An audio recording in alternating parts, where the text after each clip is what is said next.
try and give an opportunity. And so here's what we're going to try and do this afternoon. We're going to kick off this afternoon with trying to expand the way in which we think about these issues by bringing in people from outside our system to share their thoughts with us on exactly what we could do differently, or perhaps what we could do differently, based on what they do differently. So we have, as your agenda will tell you, Carl Moritz, Director of Planning and Zoning for the City of Alexandria, Virginia. Sean O'Donnell, the principal at DC-based architecture firm Perkins Eastman. Nat Bottenheimer, DC Region Market Lead at Transportation Planning and Traffic Engineering Consulting firm Fair and Pierce. Is that right? There you go. So we have tasked them with saying, if we were czar of the universe in Montgomery County, no, actually we didn't say that. We just asked them to share with us different ways of thinking about the issues that we're grappling with. All right, so we're going to do that for approximately an hour, and then we're going to kick you back into the cafeteria so that we then figure out, all right, let's move forward together. How can we do that? So let's first hear from Carl.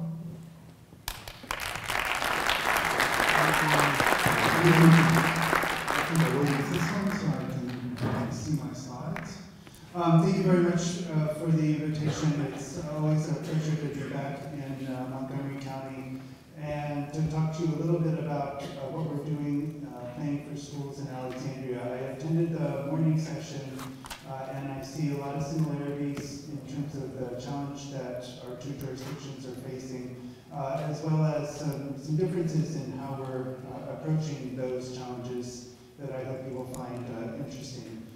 Just to give you a little bit of a sense, Alexandria is considerably smaller than Montgomery County. You have a 1 million population, we're about 150,000. It seems like we're pretty close to the population of Montgomery County inside the Beltway, which yours is 160,000. Your enrollment growth has been about 12–13% since 2000, if I read your CIP properly. And ours has grown a little bit faster, at least in terms of percentages, in part because we're so much smaller than you were at just 14,000 students. Our system being about 13 elementary schools, I think is approximately 2 clusters of yours. And I thought it would be nice to show you that our demographics are a little bit similar. We're about a third white, black, and Hispanic. You have a much higher Asian population in the schools than we've been able to attract. The main project that we're working on is a long-range education facilities plan for the school system, which is a partnership with the planning department. And it's a real partnership between city government and the school system, in part because we had gone years, really decades, and not having to worry about school enrollment and capacity issues, just a kind of gently declining enrollment and then some bump ups from time to time. But the school system really didn't need a long-range planning group. They didn't need a demographer. It had been 20 years since they needed to worry about it. At the same time, we, like Montgomery County, right around 2007, 2008, suddenly our enrollment started shooting up. And at first we thought, well, that's fine. We can accommodate a couple of years of this kind of growth, but it didn't stop.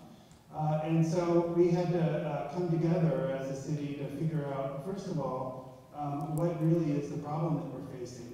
We had a school board and a city council who, of course, are elected independently. And our first mission was to get everyone to agree on what the problem was. What are the numbers that we're dealing with? What do we need to wrap our arms around in order to fix? And so it's just like any planning team. It's composed of school system staff, planning department, and city budget staff, sort of building a plan from the ground up. It's a 40-year plan, so it's very much a long-range plan, much like a master plan done for the school system. We've got an issue both with enrollment growth, but also age of our buildings. And I'm going to move ahead for a second to this slide, which shows you that all but 3 of our schools were built more than 40 years ago. So that gives you a little bit of a sense of the challenge that Alexandria is facing in terms of the facilities that are in place. So our plan for a plan was to say we needed to first come to an agreement on mid and long range enrollment forecasts. And so I am going to spend a little bit of time talking about how we put our forecasts together and our student generation rates so that you get a sense at least of what other jurisdictions are also seeing when they look at the data. The second was coming up with an agreement on, well, what do we want our schools of the future to be like? And this is everything from dimensions of the classrooms and the technology that we expect to be in there, as well as how big the school site is appropriate. Are there mixed-use schools that we would be interested in exploring? And so we did condition assessments to do a gap analysis. This is the school of the future we want. These are the schools that we have. So what do we need to fix? And so that forms the basis of our long-range plan. Part of that too is taking a look at how the long-range planning for land use addresses schools, and do we need that to change? So this is Alexandria's enrollment graph, and in many ways it reminds me of the Montgomery County graph that we saw earlier. Perhaps a little bit more extreme since we're so small. But we saw the baby boom kids entering school. You can see that rise from 1960 to 1970 or so. That's the baby boom kids entering school. And then that's long decline as those baby boom kids left the city and left school. And they were replaced really in Alexandria with singles and couples. And that whole growth period in Alexandria from 1980 to really to 2000, we were building multifamily buildings and multifamily rental buildings. And so the result is that we're 60% rental and we're 40% single person households. So we do have a lot of experience with looking at the student generation rates of these multifamily buildings. You'll see that for a little bit of time between 90 and 2000, our enrollment was growing along with the population. But in 2000 started that housing boom. And in the housing boom, those economics in Alexandria pulled families out of Alexandria, attracted by or helped by cheap mortgages. A lot of our families, as soon as they were having kids, said, we're leaving Alexandria for bigger yards, bigger houses, and off they went. Right around 2007, 2008, the housing crash, and you'll see that it's an abrupt change in direction. Those folks that were planning to leave Alexandria to raise their kids said, no, I can't, either I can't, or they decided they didn't want to. And so they kept their kids in Alexandria, and that explains what's been happening since then. Another way of looking at it, here's the forecast that we put together. It's a forecast till 2040, and we're seeing and expecting to see the enrollment growth continue for a while. What we do expect is that birth rates are going to reach their natural peak, in part based on what the Census Bureau is saying their expectations are, and that will help moderate the increase in enrollment, and then over time, as the bulge works its way through the system, we will eventually reach a peak of 18,000 and then start to decline. This gives you sort of another sense of how Alexandria works, in the sense that this is age, the percent of our population in each age group. And you can see the effect that I mentioned right here, which is families have their kids, and as soon as they do, they tend to leave Alexandria, and then they return as young adults as part of our workforce. The main thing, though, that was going on here is, I'm just going to explode what happened between 2000 and 2010, where you see all of a sudden these bars are going up. And what that really is that the 0 to 4 kids, just prior to kindergarten, suddenly that population was growing faster than any other population in Alexandria. So what happened in 2007? Well, we know there was an economic crash, and we know it was much more difficult to get a mortgage, very difficult to sell your house. And so the first part of this chart is just that home sales declined precipitously. So some people were really sort of frozen in Alexandria, even if they wanted to leave. The second element of it was job growth began to stagnate. And so people, when they're uncertain, they don't make the biggest purchase of their lives by moving to a different housing unit somewhere else. The third on there is that gas prices rose. And so right at the same time, people were really beginning to appreciate that maybe they didn't want to live far out. Maybe they did value that inner suburb, transit-oriented lifestyle more than they thought. Now, it'll be interesting to see what happens now that gas prices have gone back. But that's really part of what we're studying very closely all the time, is that many of these economic factors that drove the enrollment growth are starting to moderate. But we're not really starting to see, only in some cases, and I'll point them out, starting to see that enrollment growth is moderating also. So what was very important to our decision makers was to say, well, what exactly was it that drove the enrollment growth? And so we do what a lot of jurisdictions do, is we take the addresses of all the students going back to 2000 and matching them up to individual housing units, so we know exactly what kind of housing unit students are living in and where in the city they live. And what I would like to point out is we have mapped where the new students are and where the returning students are, and they happen to be exactly the same places. Coincidentally, with this period, of course, there was a housing crunch, so new development was not taking place, and yet our enrollment was increasing. This is a theme also from this morning. So we would say, well, where exactly are these new students coming from? And it really was primarily 3 kinds of housing. One was our existing single-family detached housing units. And Alexandria, being an urban community, hasn't been building single-family detached housing units for quite some time. And the housing units that were generating the students, where we were getting the students from, are actually housing units more than 30 years old. The second were garden apartments. Alexandria's stock of affordable housing is really in the 1960s, 1970s built garden apartments. They happen to be one of the few multifamily types that's actually family friendly, and that's because a lot of them have multiple bedrooms. They have grounds for kids to play. We've seen a little bit of it also in the older high-rise apartment buildings that happen to be built in more of a campus-like setting where there are places for kids to play and that have become more affordable. So the two things, actually the main thing that we've been seeing is that there's a sort of a dichotomy. There's the high end of the economic spectrum where we're seeing families move in or stay in Alexandria in the single-family detached housing units, and then the lower end of the economic spectrum where people are moving into the older garden apartments to raise their kids. But neither one of these housing types are housing types that we're actually constructing. So we did a lot of studies to determine, well, what was the break point? When does a housing unit become old enough and affordable enough that it starts going from being a new unit that doesn't generate students to a unit that does? And our study showed that break point was right around 30 years. Sometimes it takes longer than that, but 30 years is when you see that start to really change.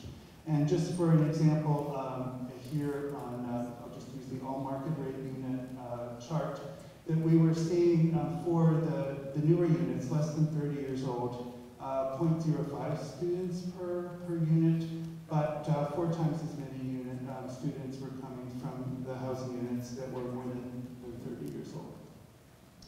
The next thing we wanted to look at was housing affordability, and we looked at all housing types. I'm just using the chart for rental units. But this shows student students per dwelling unit by affordability, and you can see it's quite a dramatic relationship between those two things. One of our challenges is that we're not actually building a whole lot of affordable units, and that is good for student generation rates, but not particularly good for other reasons.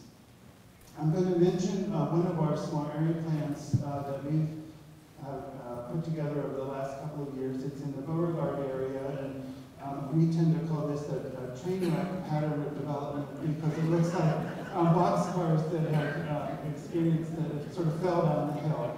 But those are, in real life, garden apartments. They were built in the 60s and the 70s. They were built for swinging singles, and there's that's a bygone era, isn't it?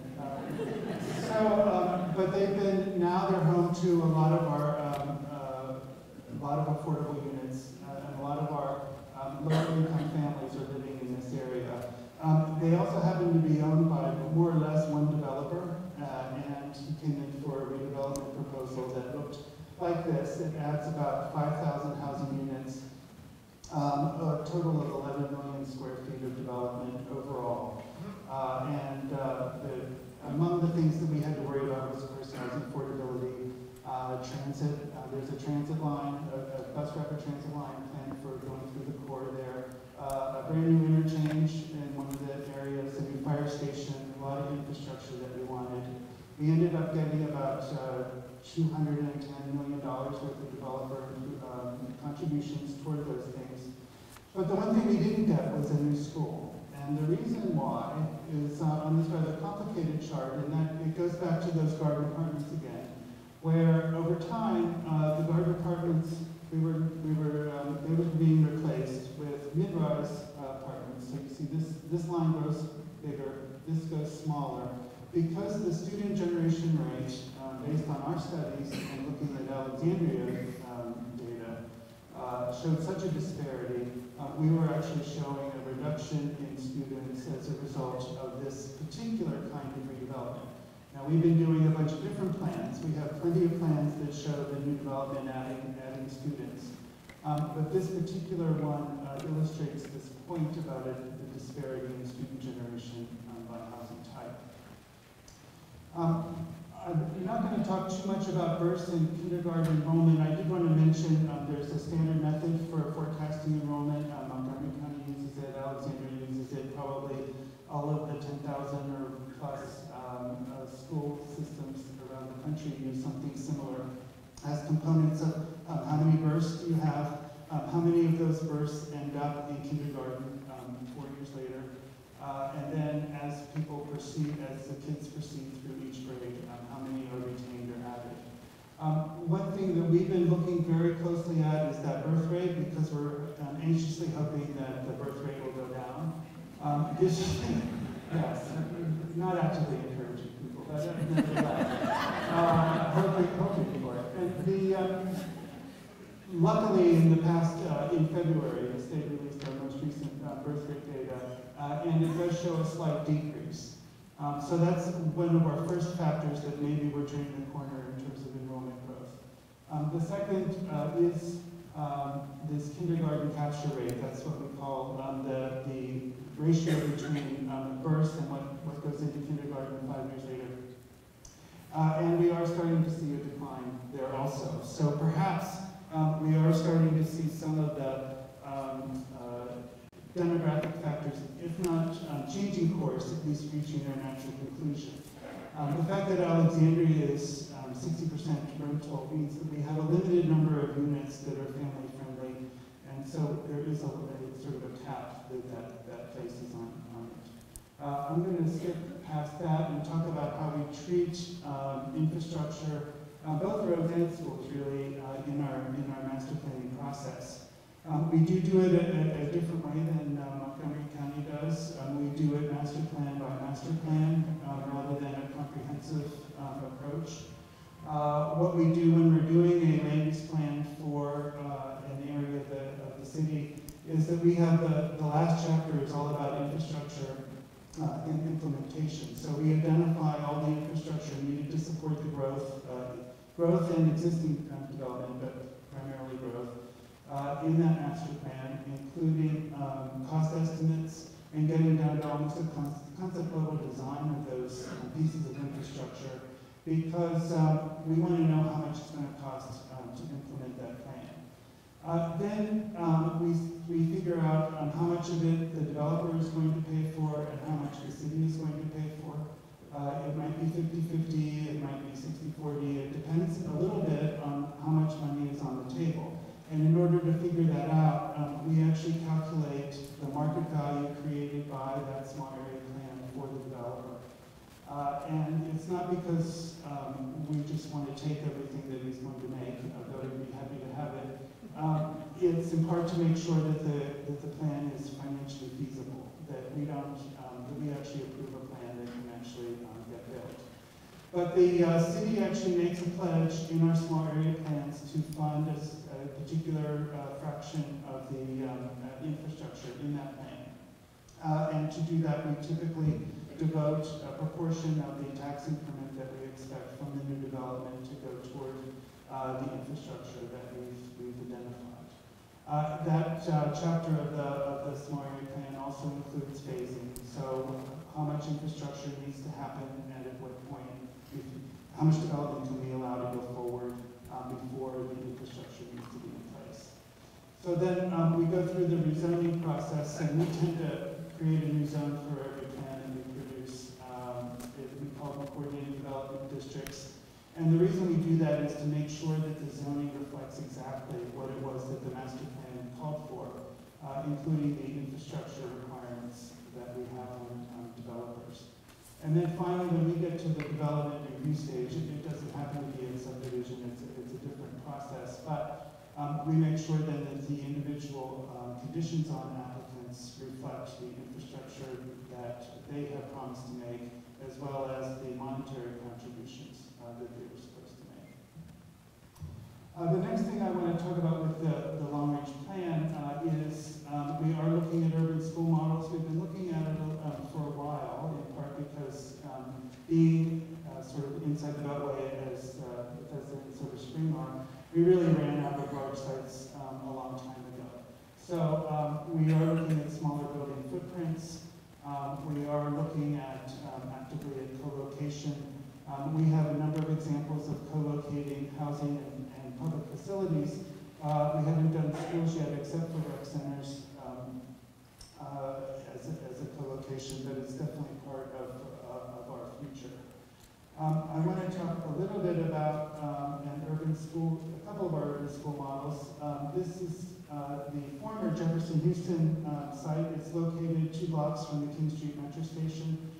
This is the school. This is the play field. It's about a block and a half of Old Town, which makes it a 3-acre site, approximately. And to replace it, we replaced it with this building, which covers basically the same territory. We just built the school in where the playground, or the playfield was, and put the playfield where the old school was. But it's a 750 student capacity school, and quite nice. It meets all of our objectives for educational specifications, the school of the future that we wanted. Those things were all met in this school. The second thing I wanted to mention was Potomac Yard is one of our big development areas.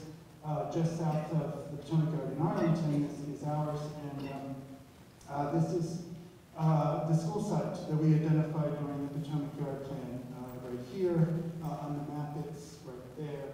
This is approximately where our metro station is going to be, assuming we are successful in that. And I will mention that metro station is being paid for by the development that's being built. So that's a pretty small school site, I would have to say. And so this is what it looks like in terms of a concept. This happens to be the concept we came up with. It includes housing on the 5 levels above. So it's actually a 0.8-acre school. You can see this is where the bus drop-off is, cafeteria, kitchen. There's an indoor basketball court, some offices. That's the first floor. Here's another view of what it might look like. It's got 34 classrooms in it.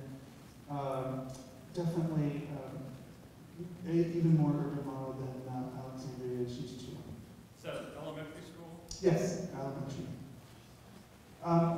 The last thing I wanted to cover was what our sort of plan looks like for each individual school. Between now and 2040, we do have a mini master plan for each one of the elementary schools.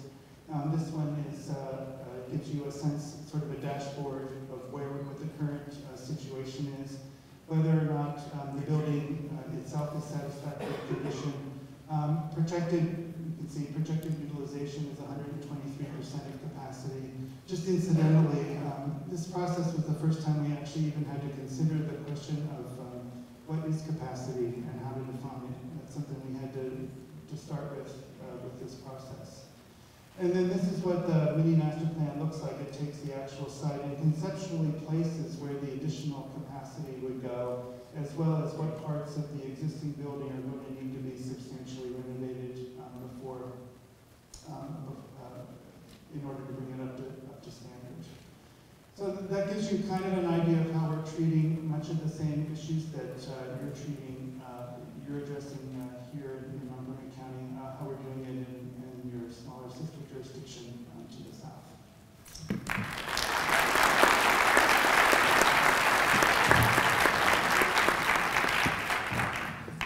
And Sean, you're going to share with us some different architectural approaches to schools. Is that correct? Correct. You'll see some consistency of thought, perhaps, in what I'm about to show you. So, again, I'm Sean O'Donnell. I'm the K-12 practice area leader for Perkins Easton Architects. We're a global school design practice that makes us a little different in many ways than some of other architectural firms that are designing schools. But before I jump in, titled The School as Community. It's sort of a fundamental belief of ours is that we're creating environments to foster great learning communities, great professional communities for teachers, but also that our schools are certainly centers of community, and all those ideas are in many ways fundamental to what we're trying to achieve. So just by way of a little bit of background, in being a global school design practice, we are working from Abu Dhabi to Honolulu right now. So it's unfortunate to work in Honolulu in this kind of climate that we're experiencing right now. But you can see also that almost every vintage of school building extant is within our portfolio, buildings from the 1880s all the way through contemporary buildings that are still under construction. Why that's important in many ways is that it allows us to see trends that are happening in multiple jurisdictions, in multiple locations, and start to help our clients think very much about those experiences of some of their peers or other trends that are occurring perhaps even before they arrive at their doorstep. Of course, 21st century learning is key amongst them, but I can talk about this probably for the rest of the day.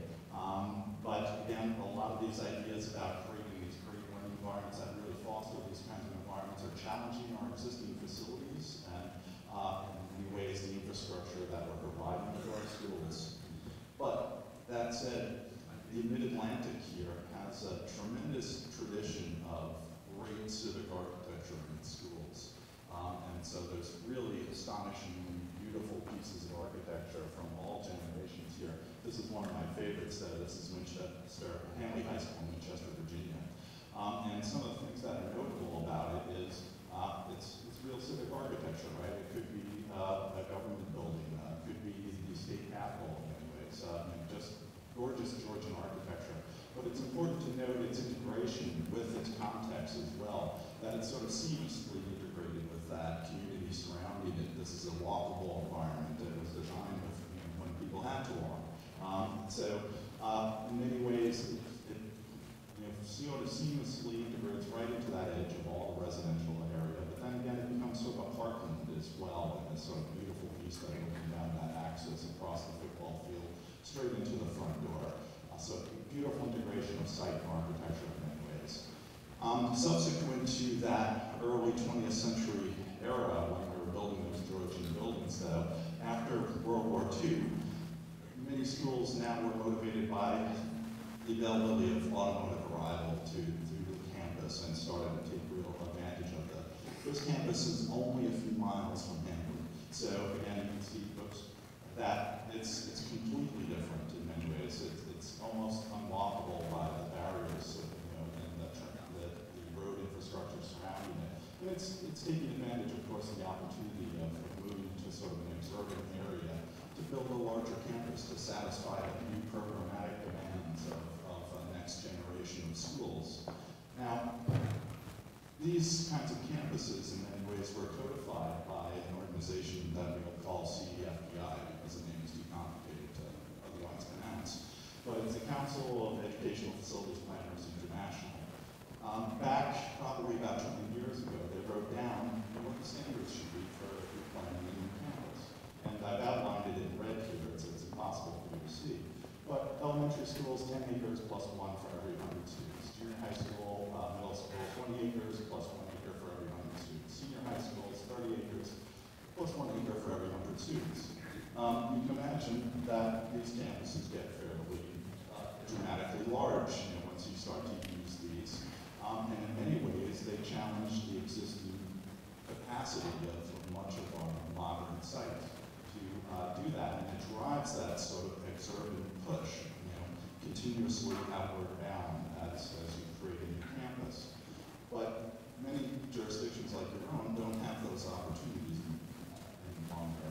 But when you look at even your own standards, you see echoes of those standards, right? So here's the minimum or preferred acres standard is how it's expressed.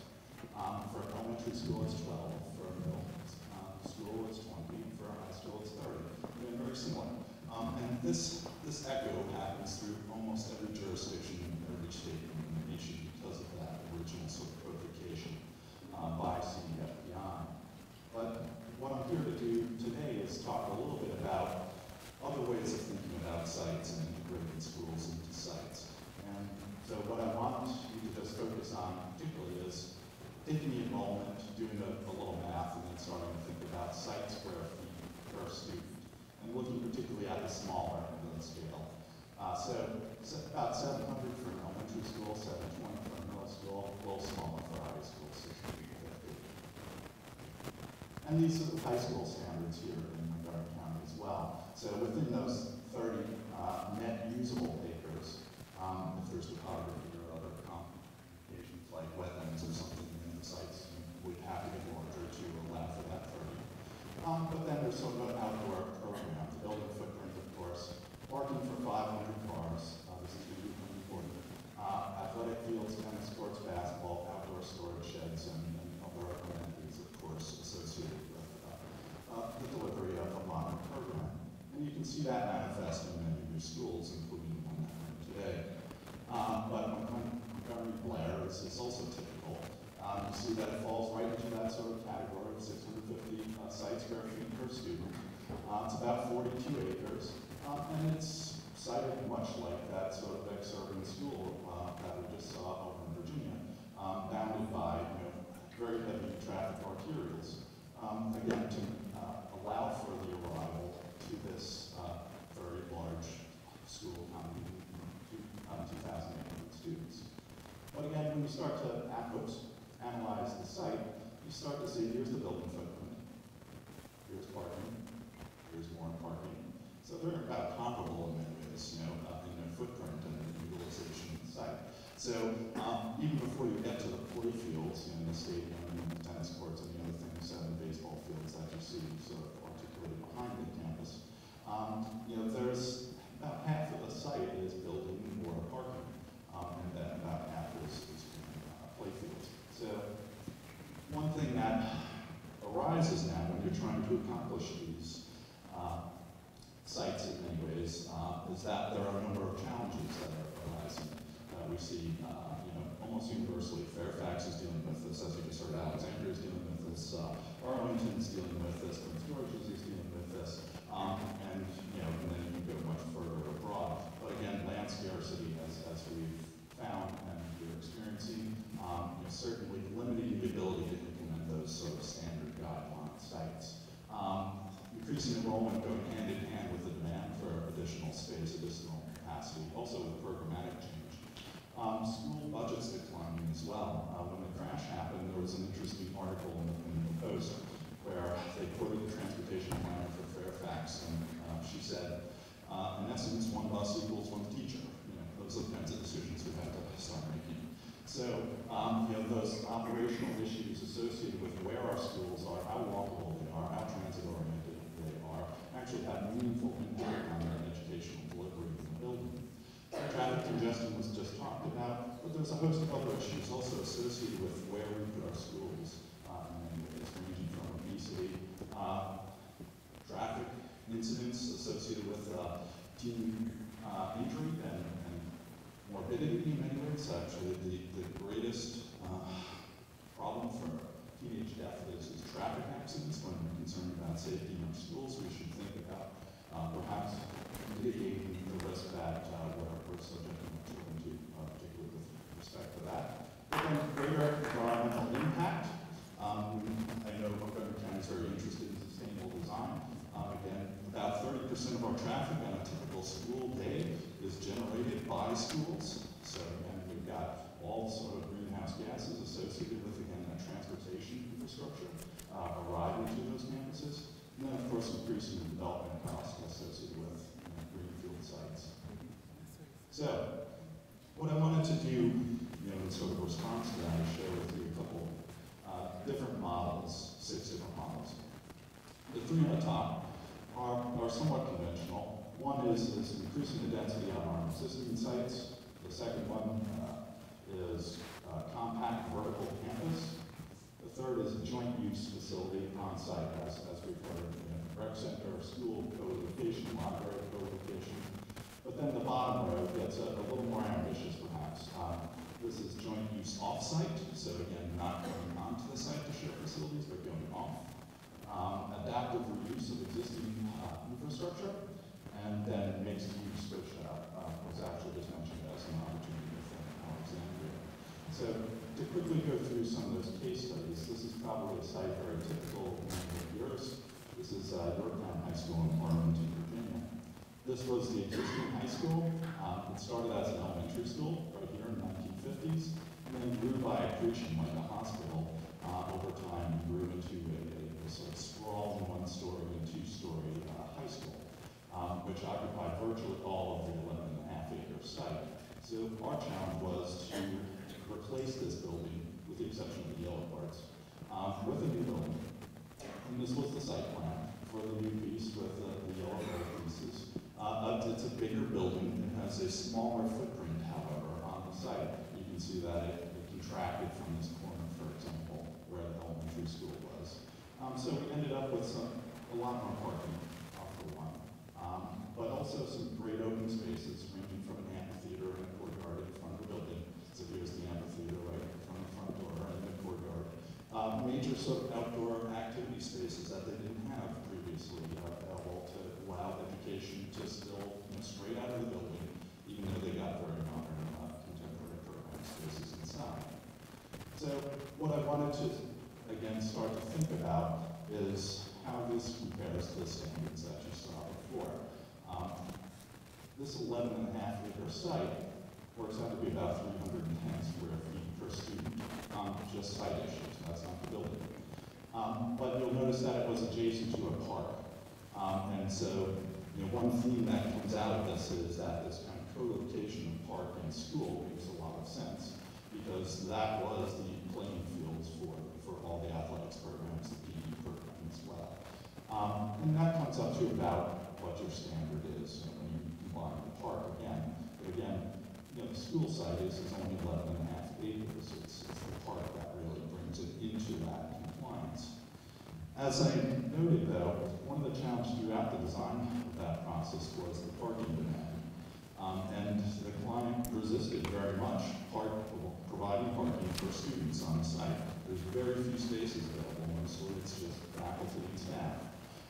And so what they initiated was something that I think is very powerful, is this transportation demand management program, which in many ways was a PR program targeted at the students. That there was a public bus that stopped in front of the building, there are yellow buses that arrive at the building, there are bike racks, it's a walkable community, take advantage of it.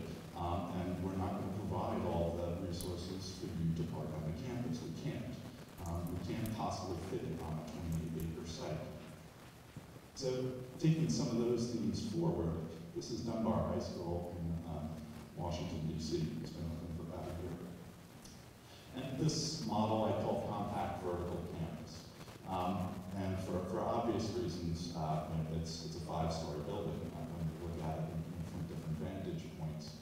But we'll talk about what the opportunities are there.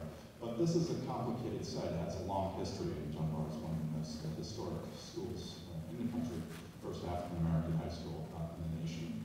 And it was here in a building in 1917, a very historic monumental building, residing within a block, within an urban block, Font Grid. And in the 1970s, they decided to demolish that building and replace it with a very large, rigorous building that closed the street and created a sort of super block to allow, again, for larger space, perhaps, on the site, and more programmatic elements, including pools and other things inside the building that the previous building didn't have quite as robust a complement to. Then we were commissioned to replace that building with a new building that went back and reopened the street that was closed. Again, thinking about the relationship of the community to the school as being key, and this sort of disconnect that happened within the particular community. Be important, again, to reestablish the grid, allow for better transportation around the campus as well. But also to think about, this is the highest scoring LEED Platinum school in the world right now. So that sustainable design, again, going hand in hand with this idea of community building, school, and educating the next generation of environmental stewards. So what we in fact did was, after we reopened that street, we took the parcel that was sort of back of house parking, and now it's a future development site. It's a green field right now, but the city will take that ultimately and turn it back to the housing site that it used to be, one of the historic 1917 buildings that was occupied by row houses. So what that has left us with is a campus that's about 8.5 acres. So again, when you think about 42 acres per some of the high schools that are common here in Montgomery County right now, a much, much tighter campus. But there is a park again next door, so there's a stadium here as well. Dunbar's got 4 people in the NFL right now. Vernon Davis played in the Super Bowl. So it's not as though sports are not important to them. In fact, it's why many students go to the place. But to get to that 8.5 acres, it required thinking a little differently about how we designed the buildings. And this is the 1917 building. Obviously, it was a mistake to demolish, but it was demolished. But when you cut a section through it, you cut it in half. For those of you that are not architects, you can sort of looking through it. You can see that there's a lot of things stacked in here. There's a pool, and then there's a theater on top of the pool, and then there's what's called the armory, the major sort of social space of the building, and the library, and the auditorium, and you name it, classrooms stacked up on top. So it was a different kind of strategy of going vertical. Some of the big public spaces were stacked up. So this is our building. Here's the pool, here's the gym. There's the pool, and there's the gym. Those two are stacked. This is unusual in sort of architecture of schools typically, of taking these 2 large volumes. But this public space, our armory, that's sort of part of the school, this space here, is over a parking structure. So most people don't like providing parking structures in schools. They're expensive. But you start to get to where the economics of the site drives the parking demand into the building. And that allows you to optimize the rest of the site, as we did here at Dunbar. So here's the data to compare the two. So compact vertical campus, 8.5 acres, 330 square feet per student. Montgomery Blair, 650 square feet per student. So it's about half. So what's the value of half the real estate of a campus of this size, in some of the contexts that we're dealing with right now, relative to that parking structure? Another of the options that you see quite frequently now is joint use on-site. This is Stoddard Elementary School and Community Center, also in Washington, Glover Park. And so it was a modernization of a building from 1932 with a 48,000 square foot addition. That addition is really sort of the top of the tube here. The existing building was just 17,000 square feet. It wasn't expanded to allow greater students on here, even though, sort of if you build it, they'll come. They're way over population right now, at about 400. But really it was the idea of bringing a community center into the campus as well, and taking that 6.5 acre site and using it for both a school and then a community center. So the building is zoned to allow for that. We have a control point that we can lock at 3:15 when school closes, and then the community can come and use some amenities here as well. So amenities including this gym. This is a middle school sized gym, so it was oversized to allow for adults to play in it after hours successfully, and for other activities to occur within it. So again, thinking differently about your program, maybe the program gets a little bigger to allow for these kinds of joint use opportunities, but other spaces like multi-purpose rooms and other things that are available as well. This is 6.5 acres. Again, there's the original building, the new building wrapped around it. And there's sort of a plateau with a great soccer field. We have a geothermal field underneath that. And then sort of conventional playground site, wrapped within sort of a woodland courtyard on the other side. But again, the soccer field's in constant use. Stoddard Soccer is amongst the most active community organizations perhaps in Washington, D.C. with respect to recreation. And here's where we start to think even more differently about how to field sites and program and opportunities perhaps in the context of the site. This is the School Without Walls within a building from 1882 with an addition of about the same size, both about 30,000 square feet, in the middle of George Washington University. So it started as an elementary school, is now one of the most successful high schools in the city, and here it is within the context of George Washington University. This historic building and also the budget wouldn't allow, and the site wouldn't allow in many ways for a lot of things that we take for granted in high school, such as an auditorium like we're in, a PE complex, a big library, and even a food court. So the university happens to have these things. They have it in abundance. The Smith Center is right around the corner. It's a fabulous recreational exercise facility, world class. The library is 6 stories tall. You can imagine how many volumes they have in there. The Wisner Auditorium is also world class. And so they struck a deal, both programmatically. You can get an associate's degree if you go to this high school for free. This is where I'm hoping my son goes next year for $70,000 worth of reasons. But again, that programmatic relationship is also an architectural relationship where the kids, it's an open campus, they go to lunch over here at the Smith Center, they go to PE over here, I'm mixing up Marvin Smith, and they have assemblies in the Wisner Auditorium.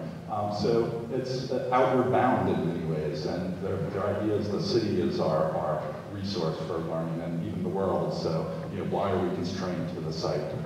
We should actually take advantage of all the things, both physically and metaphorically, that are the boundaries of our site. So it's got a lot of things. It even has a roof terrace outdoors. This is a half-acre site, however. So when you look at it, it's tiny relative to Montgomery Blair. But it's in this very powerful urban context that has all these resources. So a half acre at just under 600 students works out to be about 37 site square feet per student compared to 650. So you can see that these ideas of joint use, one, it gets somebody else to build the facilities for you. They didn't contribute to the Marvin Center or the Smith Center.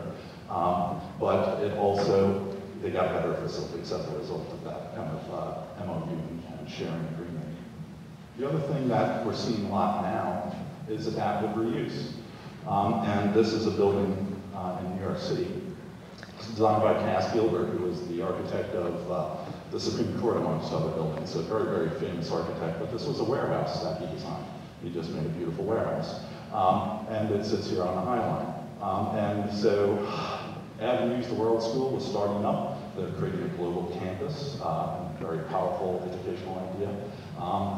From Beijing to Sao Paulo to Los Angeles to London, all the way around, but this is their first implementation in Manhattan. And they found this 10-story warehouse available. So they turned it into a 21st century campus. So if there's anything that's challenging convention, it's a 10-story building, right? And most people are shocked when you try and talk about 3 stories. So here's a K-12 campus in 10 stories. And so, of course, it's got everything. We had to pull the roof up and raise the roof and put a gym up there because the warehouse obviously didn't have spaces like that. But otherwise, it worked out pretty well. And so the question now is, are there other buildings in the inventory that are available? And Fairfax just converted, for example, a commercial office building into an elementary school. So these buildings, one, as they age out from Class A office buildings, maybe there's other opportunities or warehouses to create innovative environments. And you see even some of the most progressive schools in the country, High Tech High in San Diego, for example, is in an old military warehouse.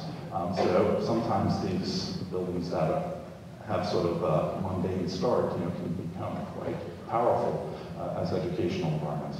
But another model, which was just touched upon, is mixed use as well. So this is a charter school that was searching in New York City for a site, and they couldn't find anything. We looked at a lot of different opportunities, including historic buildings, but they couldn't make the financial transaction work. So what turned out was a corner of what is a super block from a housing site created in the 60s.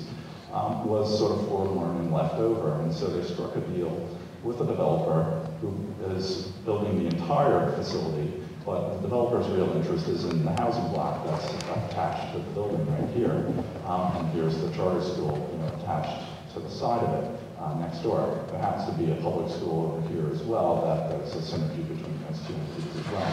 But this is a very, very small site, just over a half acre. So about 66 sites per student. But again, a few blocks away is what they call the Field of Dreams. HRBI stands for Harlem Return Baseball to Inner Cities. It was started as an after-school program. So they have a baseball field. They do have some grounds to go to. It's just not on the site. It's about 3 blocks away.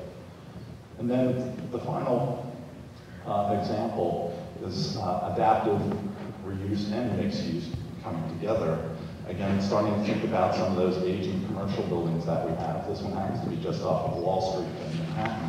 But Green Ivy, which is a new campus of schools propagating itself across Manhattan, took advantage of, again, this aging facility to take the lower 5 levels of the building and create a new independent school within that environment. So again, it works out quite gracefully. And in many ways, they've done many innovative things about team teaching in these kinds of environments. So sometimes these big footprint buildings, like the commercial office buildings or the warehouses, can create even more flexible 21st century environments than our existing school inventory can. So again, very little site, 71 sites square feet per student. So in comparison to some of the standards that were promulgated by CEFPI back about 20 years ago.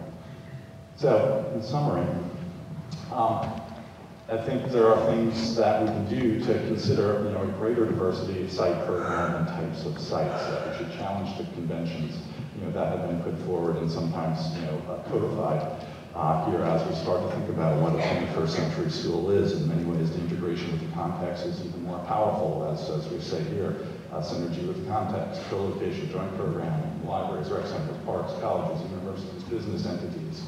But also that this idea of walkability, bikeability, transit-oriented siting is really important, both from the safety of our children, but also just not squandering site area to sort of car storage capacity.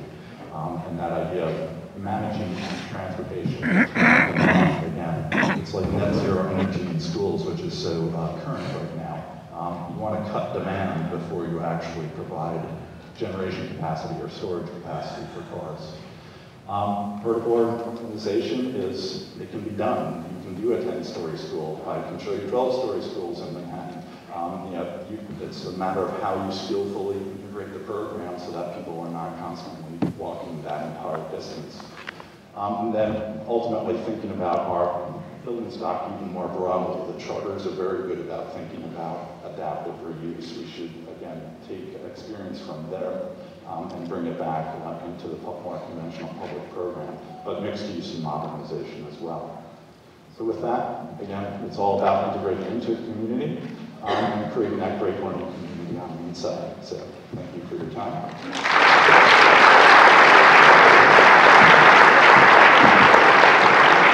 Thank you, Sean. We'll wrap this portion up with Matt Bettenheimer, who's one of our really...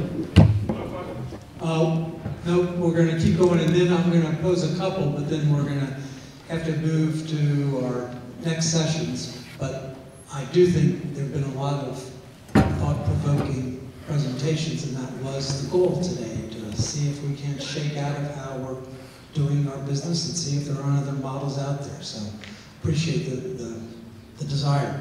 Nat is one of our region's most well-respected transportation planners, and that's why we're so pleased he's here.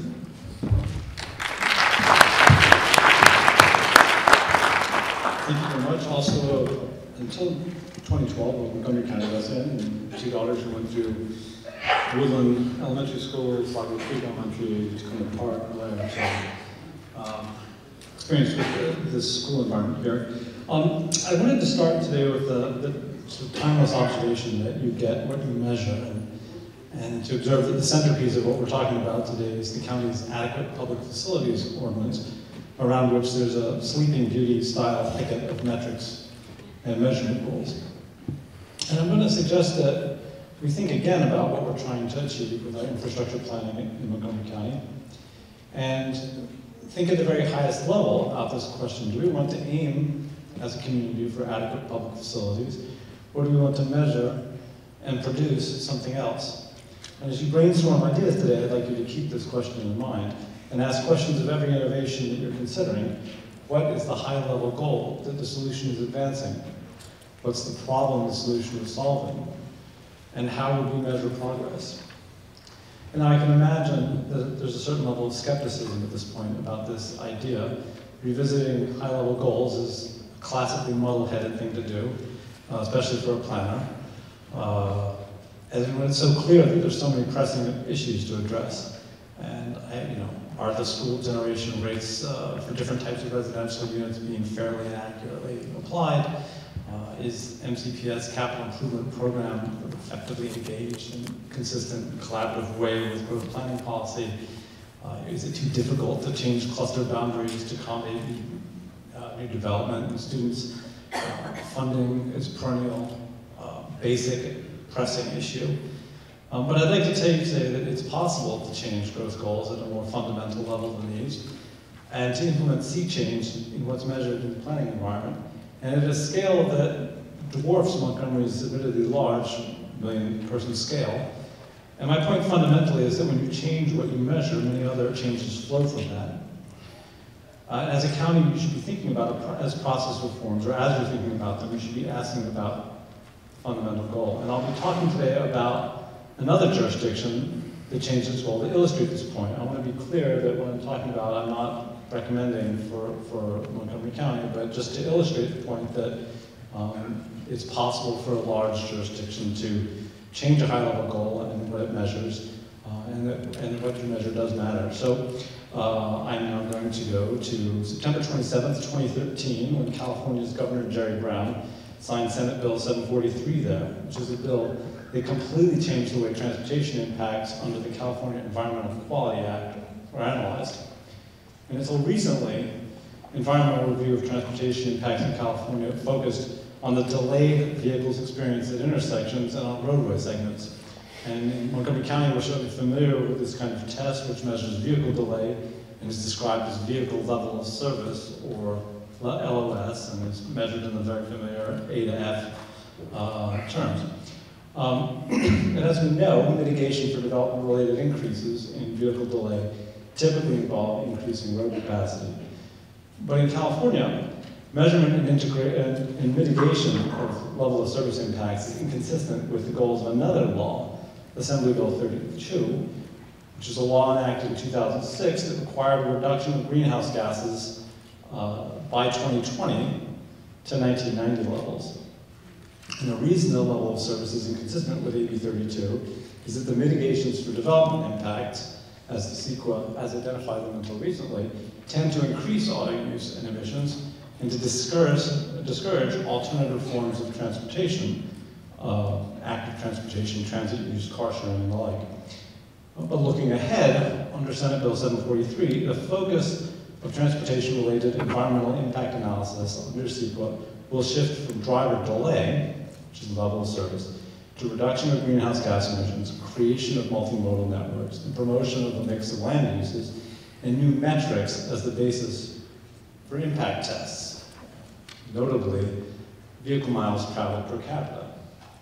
So the shift in goals that you get from AB 32, greenhouse gas emission requirements, SB 743, the impact test, have some interesting ramifications that go beyond just measurement and reduction. The first is obviously the tools that you have for measurement. Because the assessments of impact in California are under CEQA are legally challengeable, like an environmental impact study or NEPA, the public agencies charged with making impact findings need to have legally defensible traffic and transportation models to measure greenhouse gas emissions and vehicle miles traveled per capita. And the change in the impact requirement has, in turn, led to the creation of much better documented transit and active transportation models. So now there are models that have been validated with how many trips are made when you have a mixed-use development, like Pike and Rose, for example, what the effects of the interconnectivity of the streets are on walking and biking and transit use, what the quantitative effects are of transit service quality on non-vehicle forms of transportation. And one ramification is these models in California have gotten much more accurate about forecasting the effects of different patterns of development than the models we have access to in this region. The modeling and forecasting improvements that have coincided with the emergence of big data as a tool for better measurement of existing transportation. So, as an example, by tracking cell phone movements in the Sacramento region, it's possible to measure where people are actually coming from to games to determine whether a downtown location has a lower greenhouse gas emissions impact than an arena closer to suburban ticket holders. This was a question that people had. The question was, would an arena that's physically closer to suburban ticket holders generate less greenhouse gas emissions, less vehicle miles traveled? It turns out that the downtown location was, in fact, a lower source of travel and emissions. There are other uses for big data that are really important to framing important public questions. So in Napa County, for example, there was a lot of concern about travel through Napa County being highly tourist dominated, and that the sources of congestion and other travel and transportation issues were external. Looking at cell phone data and traffic in and through Napa County determined 60% of the travel in Napa County was actually internally generated. It changes somewhat the terms of debate, because if you have an opportunity to affect 60% of the travel in a jurisdiction, you start looking to things that you can do to change what's happening in the jurisdiction and not necessarily looking to reduce travel coming into and going through your jurisdiction. Another potential use of cell phone data, other kinds of big data, would be looking at where kids are coming from when they're being driven to school. We know that a large number of children within a quarter to half mile are driven to school. Those are all walkable trips. It's one thing to hear about a survey data or example from somewhere else, but if you get access to the big data that is out there on cell phone movements, and you can say something is real. And I think people believe that. This is data, it's measured, it's from last week, and it changes the terms of debate. People have to acknowledge these things as facts as opposed to forecasts or surveys. So another ramification of having improved models and better access to data is that transportation demand management, which is something that was mentioned by Sean, becomes a more viable component of overall planning, because with access to big data, you are much more enforceable programs. And so these tools make it easier to monitor in real time and not have to depend on these costly and irregular surveys. If you have a no net peak hour trip goal, as Stanford University does, these kinds of measurement tools are an important asset in documenting greenhouse gases compared to 1990 levels, which by 2008, the university has already achieved. Permits for commuters peaked at 14,800 for the university in 2004. By 2010, the number of permits had declined to 12,300. The percentage of employees commuting in single-occupant vehicles dropped from 72% in 2002 to 46% in 2011, and 39% for all university commuters. And I don't think anyone's complaining about the declining attractiveness of Stanford University as a place to go.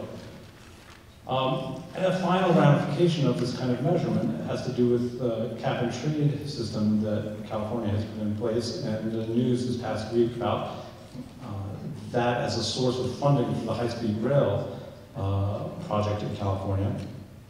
Until recently, only large industrial firms were required to purchase cap and trade credits, but in January 1st of this year, motor fuel distributors were also required to participate in the purchasing of permits and credits. And the first auction held this past February generated $970 million to the state, a quarter of which has been allocated by the legislature to the California High-Speed Rail Project. And this actually